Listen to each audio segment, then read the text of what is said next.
Supposing I commit a crime and I go for trial and I'm found guilty and I'm fined a considerable sum of money, and somebody pays the fine for me. They haven't taken my guilt away. They've only helped me out. They've paid the fine. They've taken pity on me, sympathy on me, and they've paid. But I still committed the crime. And everybody who knows it, that I was guilty of committing that crime. The fine was paid for me. Well, is it fair? Is it right? Somebody did that, and I was not obliged to suffer? But I am still the criminal, the one who erred.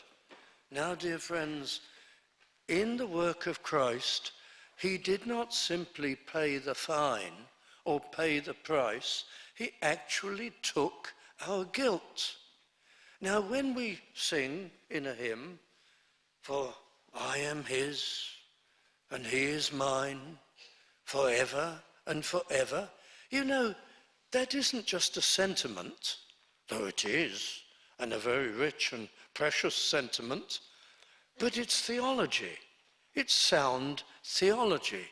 He has given himself to me, and he has taken me, my being, and all my guilt to himself. This is different from somebody just paying the fine. I and my guilt have been transferred to Christ. I am his. In that sense, what I've given to him is rotten and earns eternal woe and punishment, but he has taken it and made it his own, and my guilt is upon him, and he has suffered the eternal weight of punishment from due to me for the guilt of my sin.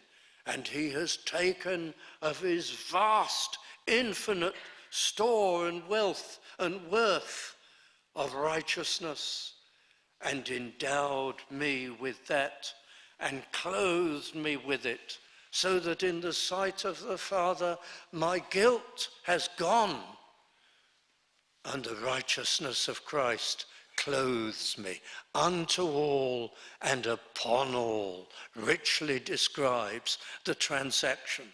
It's a mutual imputation. I am his forever, but he's taken my guilt and borne it away. You can't do that in human relationships. I remain the criminal, though somebody has relieved me of the duty of paying the fine. But Christ takes us and our guilt. When we grasp that and we see that, what a debt we have to him. I am his. I'm not my own. I must represent him. I must live for him. This is so much deeper than simply Christ has paid the price for me. No, he's taken my rottenness and my guilt and taken it upon himself and taken the punishment that bears it away. And this is the language which you'll see echoed through these verses. Verse 22, even the righteousness of God, which is by faith of Jesus Christ, unto all and upon all, a clothing of righteousness, so that God can regard me, pronounce me, declare me free from sin and deserving of everlasting blessing. Unto all and upon all them that believe,